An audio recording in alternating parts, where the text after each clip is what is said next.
Bismillahirrahmanirrahim. Assalamualaikum semua. Berjumpa lagi kita dalam kelas Bahasa Melayu untuk tahun 4. Baiklah, untuk tahun 4 kita akan teruskan lagi topik pembelajaran kita untuk unit 3. Kita masih dalam tema 1 tapi kita dah masuk pada unit 3 pada hari ini. Baik, mari kita lihat sama-sama. Unit 3 menceritakan tentang tajuk masyarakat berilmu.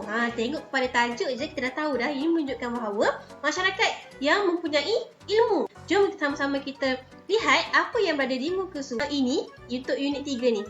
Okey. Jadi dekat sini kita akan lihat untuk unit 3 di muka surat 13 ini, apa yang perlu awak semua ketahui adalah bagaimana untuk awak mendengar dan memberi respon terhadap soalan yang akan diutarakan. Baiklah, kita lihat kepada teks ini. Okay, kat sini dia ada bagi informasi. Informasi ni awak perlu ketahui macam mana nak membaca informasi. Jadi, informasi yang diberikan kat sini adalah dalam bentuk poster. Baik, poster yang ditampal. Jadi, apa maklumat yang ingin disampaikan kepada kamu semua? Baik, yang pertama adalah berkaitan dengan zon kanak-kanak, zon interaktif, zon pembaca dan juga zon kerja. Jadi untuk zon kanak-kanak, maklumat apa yang ada di zon kanak-kanak, kita boleh lihat di titik-titik ini. Titik-titik ini merujuk kepada apakah kandungan dan maklumat yang berkaitan dengan zon kanak-kanak tersebut. Okey. Jadi di zon kanak-kanak terdapatnya e-buku kanak-kanak, ada laman web kanak-kanak, ada portal pendidikan, dilengkapi beberapa tablet terkini. Untuk zon interaktif pula, terdapatnya e-surat khabar, e-majalah, dilengkapi beberapa tablet. Bagi zon pembaca pula, terdapat pelbagai kategori buku digital, terdapat beberapa tablet dan juga untuk zon kerja dilengkapi 7 komputer riba dan 4 komputer meja. Jadi, dari segi semua ini, ini adalah maklumat yang perlu awak ketahui. Apakah yang dimaksudkan dengan E?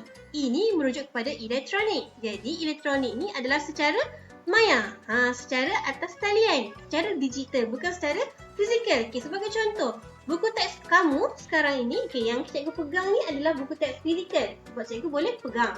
Okay, yang kita nampak. Tapi bila kita cakap secara elektronik dari melalui digital ataupun maya, seperti yang kita lihat di skrin ni. Di skrin ni adalah secara atas talian, secara maya. Buku teks secara atas talian. Jadi itulah yang dipanggil sebagai E. E-buku, maksudnya semuanya secara pembelajaran yang di atas talian ataupun secara digital. Digital kita tak nampak secara fizikal macam ni, tak boleh pegang. Kita tengok secara melalui atas talian saja. Okey. Jadi, apakah yang kita nak tahu kat sini? Okay, cara kita nak menjawab soalan. Okay, cikgu bagi contoh soalan yang pertama. Hadif, kamu hendak ke bahagian mana? Okey, jawapan dia, saya hendak ke bahagian kanak-kanak kerana banyak kemudahan disediakan dan sesuai dengan usia saya. Jadi, soalan seterusnya. Bagus Hadif, cikgu dia jawab. Murid-murid yang lain ingin ke bahagian mana dan mengapa? Okay, cara menjawab soalan ni, murid-murid lain ingin ke bahagian mana? Cara nak jawab, okay. Contohnya macam cikgu adalah murid-murid. Saya ingin ke bahagian zon pembaca. Kerana apa? Kerana jawapan kat sini. Kerana terdapat pelbagai kategori buku digital dan terdapat beberapa tablet yang boleh saya guna untuk mengakses maklumat di internet. Senang dia cara nak jawab dia. Jawapan dia mestilah merujuk kepada informasi yang telah diberikan. Baiklah, jika soalan bertanyakan tentang pendapat kamu, baru kamu perlu kemukakan pendapat kamu sendiri di luar daripada topik yang dia bagi ataupun di luar daripada informasi yang dia bagi. Jikalau soalan tidak menanyakan tentang pendapat kamu, kamu perlu cerita dan ambil saja jawapan berkaitan dengan informasi yang telah diberikan di buku teks. Okey, faham? Okey, jadi seterusnya kita pergi kepada buku teks yang muka surat seterusnya. Baik, untuk muka surat 14 ni, okey, untuk muka surat 14 ni, di sini kamu perlu memberikan apakah nilai murni. Nilai murni. Okey, contoh nilai murni ni adalah pengajaran ataupun kebaikan yang kita boleh dapat melalui teks ataupun cerita. Baiklah, untuk nilai murni ni senang saja, semua perkara positif adalah nilai murni. Sebab nama pun nilai murni. Semua yang baik-baik sahaja. Contohnya seperti nilai murni apa? Kasih sayang, hormat menghormati, tolong menolong, kerjasama. Okey, jadi kita tengok sama-sama apa nilai murni daripada teks yang kita boleh pelajari. Tajuk dia adalah Mari Membaca. Hadif sedang membaca buku cerita kanak-kanak tentang masyarakat rama-rama yang bijak. Masyarakat rama-rama, bukan kita. Murid-murid jangan tertumpu kepada masyarakat merujuk kepada orang saja. Rama-rama pun ada masyarakat sebab masyarakat ini menunjukkan kelompok. Jadi bila rama-rama itu bergerak secara kelompok, jadi kita panggil juga masyarakat rama-rama. Okey. Sama juga macam kemut, kerengga, masyarakat juga boleh kita panggil. Jadi, masyarakat rama-rama yang bijak. Okey. Hadif membaca melalui e-buku di zon kanak-kanak. Nampak tak? Dia membaca melalui e-buku. E-buku adalah buku secara digital ataupun secara maya. Di zon kanak-kanak nampak. Dia baca pun menggunakan tablet. Jadi, itulah dipanggil e-buku. Bukan secara fizikal macam ni. Tak payah nak selak-selak, hanya daripada komputer ataupun tablet sahaja. Baik, untuk yang ini, kita tengok kepada tulisan yang warna merah. Perenggan yang pertama, okey. Dia dah tuliskan warna merah kat kita, jadi mesti ada nilai murni kat situ. Okey, kita tengok sama-sama. Jom kita mencari sarapan di ladang sana, ajak rama biru kepada rakan-rakannya. Okey, nilai murni apa agaknya? Kita tengok sini, dia dah bagi tahu dah dekat kita nilai murninya adalah setia kawan. Kenapa dia cakap setia kawan? Sebab rama biru ni dia ajak rakan-rakannya sekali. Nampak tak? Dia bukannya seorang yang ego untuk cari makanan diri dia sendiri, tapi dia ajak kawan-kawan dia. Jadi ada nilai setia kawan kat situ. Baik, kita tengok kepada seterusnya. Untuk teks yang kedua ini, apakah lagi nilai murni yang terdapat? Mereka pun terus terbang bersama-sama menuju ke ladang bunga di kaki gunung.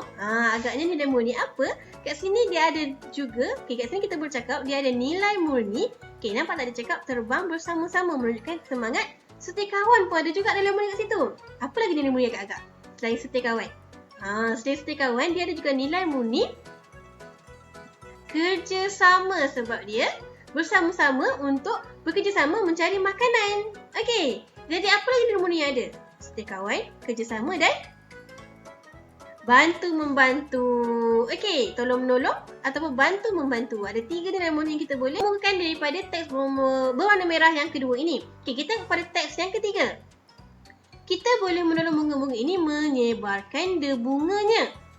Kita boleh menolong bunga-bunga ini menyebarkan debunganya. Ada nilai murni yang paling penting kat situ, iaitu nilai murni apa? Kerjasama. Kerjasama. Boleh? Okay, nilai murni seterusnya adalah nilai bantu-membantu. Kerana kita boleh cakap nilai murni apa? Nilai murni bantu membantu. Kerana apa? Dia kata kita boleh menolong bunga-bunga ini menyebarkan debunganya. Ada sikap tolong-menolong, sikap bantu-membantu dan juga sikap kerjasama. Kita ulang balik. Boleh ulang nilai murni yang di atas tadi. Okey, jadi seterusnya. Nilai murni apa agaknya? Mari kita mulakannya bersama-sama. Ajak rama biru. Mari. Okey, rama biru dia mengajak kawan-kawan dia untuk sama-sama sebarkan debunga dekat ladang tu. Jadi, nilai murni apa kat situ? Nilai murni? Okey, nilai murni semangat kerjasama, boleh juga saling bantu-membantu dan saling tolong-menolong. Ada 3 juga nilai murni kat sini kita boleh tulis dan kita boleh pelajari. Baiklah, seterusnya. Mereka pun sibuk terbang ke merata-rata tempat di kawasan ladang tersebut. Nilai murni apa agaknya yang ada kat sini? Nampak tak dia tulis? Mereka pun sibuk terbang. Sibuk terbang.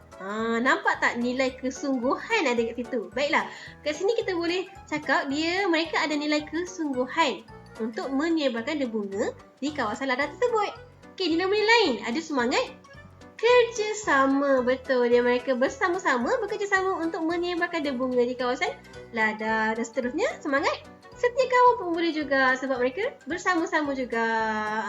Okey, untuk poin ini kita bertambah satu lagi nilai murni yang baru, iaitu nilai murni kesungguhan. Sebab dia sibuk terbang merata-rata. Nampak tak? Mereka bersungguh walaupun perkara yang dilakukan tu agak sukar. Okey, jadi kat sini kita dah belajar cara macam mana nak mengeluarkan nilai murni. Okey, nanti cikgu akan attachkan beberapa nilai murni yang boleh awak lihat di Google Classroom. Okey, jadi seterusnya kita lihat kepada muka surat seterusnya.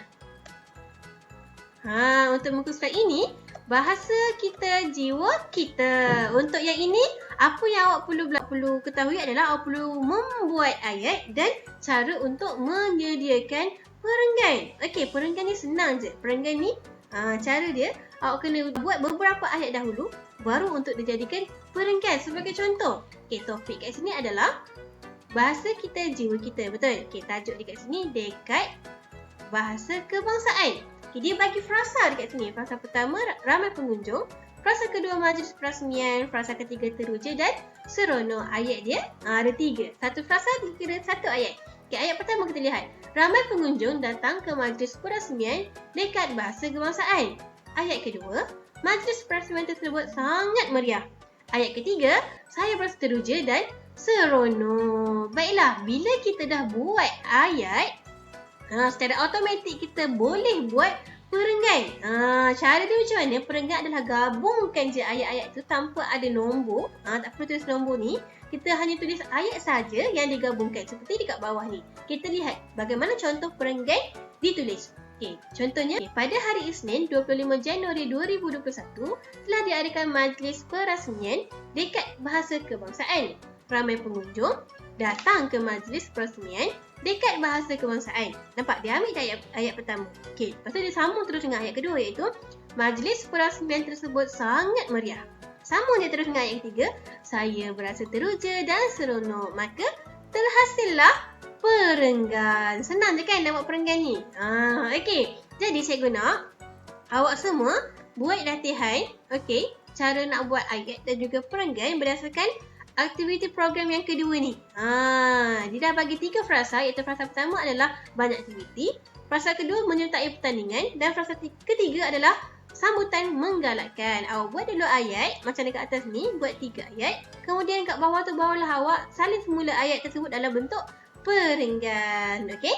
Baik, seterusnya kita lihat kepada seni bahasa. Untuk seni bahasa ni, tadi kita dah lihat macam mana cara nak mengeluarkan nilai murni, dan untuk seni bahasa ni dia konsepnya sama juga untuk nilai murni, tapi cikgu nak awak bagi tahu cikgu terangkan balik apa maksud lirik lagu tersebut bagi setiap perenggan. Untuk muka surat ni adalah latihan awak juga. Okey, latihan awak untuk untuk memberikan maksud bagi lirik lagu yang telah diberikan. Okey, contohnya kat sini. Okey, macam contoh yang pertama, marilah kawan-kawan, jom membaca 10 minit. Banyak membaca, lahirkan murid luas pengetahuan. Apa maksud lirik lagu tersebut? Penyanyi mengajak kawan-kawannya membaca bersama-sama selama 10 minit. Bagi penyanyi, amalan membaca dapat menjadikan mereka murid yang bijak. Jadi, untuk bagikan maksud lirik lagu ni, awak perlu sertakan sekali nilai murni dan pengajaran yang boleh awak pelajari. Senang saja. Okey, setelah itu cikgu nak untuk kata ganti nama diri ni kita hanya perlu membaca saja. Perlu letakkan, ini cikgu tak payah buat dalam buku, hanya cukup sekadar awak sendiri tahu macam mana nak guna kata ganti nama diri yang mana. Yang pertama ke, yang kedua ke, ataupun yang ketiga. Nak guna saya ke, kamu ke, awak ke, mereka ke untuk menggantikan jawapan-jawapan kosong ini. Okey. Jadi untuk latihan ni, ini awak perlu buat dalam buku teks saja, kata ganti nama untuk melengkapkan dialog. Okey. Dan untuk yang ini, untuk membaca ini, cikgu nak awak semua rekod video bahan bacaan awak. Okey. Untuk semua perenggan, untuk 3 perenggan ini, rekod bahan bacaan awak di muka surat ini. Okey, dan hantar di Google Classroom. Untuk yang latihan terakhir adalah cikgu nak awak semua buat ayat dan juga perenggan. Ada 3 perenggan kat sini, itu perenggan pertama, perenggan kedua dan juga perenggan ketiga.